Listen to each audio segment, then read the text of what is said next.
Hello guys, welcome back to a new episode of my tutorial video series Metroidvania, a little series where I try to explain you how you can easily create a classic Metroidvania yourself in Unity. In one of the comments in the videos I did, one viewer suggested that the movement isn't 100% correct, and that is true. For example, our player has until now one problem. If I jump and I walk against the wall, I stick against the wall. That is very unfortunate, but that is easily to be changed. If you take a look on the rigid body of our player character, you see we didn't attach any physical 2D material. So we will do that now. Please go into your assets folder, create a new folder called materials. Within that new folder materials, we will create 2D, a physics material 2D. We will call that material player material. Set the friction to 0. And now we can go into the inspector of our player character and attach the new player material to the material of the rigid body of our player. We jump again, and we don't stick anymore against that wall. An additional problem when you play testing the game is that when you jump and you jump against a wall and you press jump again, you can do a double jump, which is not intended by this. For that, we have to check our script that manages the player. My assumption is that we use the variable grounded to check if the player stands on ground. But when you touch a wall, the box collider or capsule collider of the player character activates again the ground variable and we can jump again.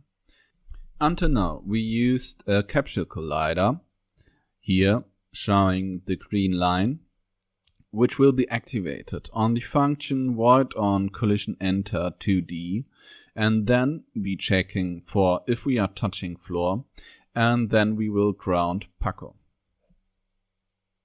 We will change that. We will add another collider, this time a box collider. We will make that collider very small, and we will push the collider at the bottom of our player. And now we check the mark is trigger. So in this time the collider isn't used as a body part of our player, but as a check variant where we can enter triggers. Now within the script where we now using the function on collision enter, we will paste a function that is called on trigger enter, or we can also use on trigger stay.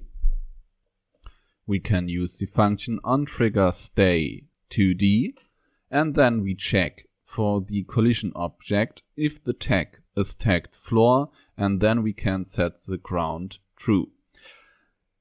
The difference between the collision enters is that with the collision enter we use the all colliders.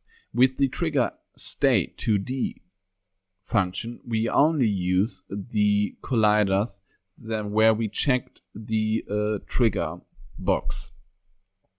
We can delete this now, and then we save the script and we will go into playtesting. As you can see, we cannot do the double wall jump anymore, as it's intended for us now. In the game we can find an additional issue. So if we jump within the room, everything so far normal. But now let's test something else. Let's jump against this ceiling and then jump again. You can see, if you pay attention closely to the jump height, that the jump height is now far higher than if we jump normally within the room. We can try that again. So what's the reason for that? The reason for that lies in the physical behavior of our 2D rigid body. But how can we solve that problem? The solution to this problem is quite simple. If you take a look on what we did here, we jumped against that ceiling, bounced back again, and then we jump again, but we jump quite higher. This is because we add two forces onto each other. The first force isn't completed now, and we get back to the floor, and then we jump again. And we use one part of the force that wasn't used to complete that jump, and this part of that force is used in the second jump. You can see this in the script as well. We use the command add force. So if there's any force before that, our new force for our new jump comes on top of that. And the solution with that is done with one line of code. We will enter RB velocity equals vector2 0. So before we do a new jump, we pay attention that there is no force left, and so our jump will always have the same velocity. Let's save the script. So let's get back to playtesting.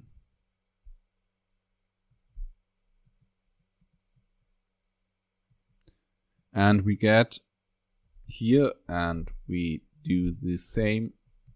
And you can see the jump height is now just normal.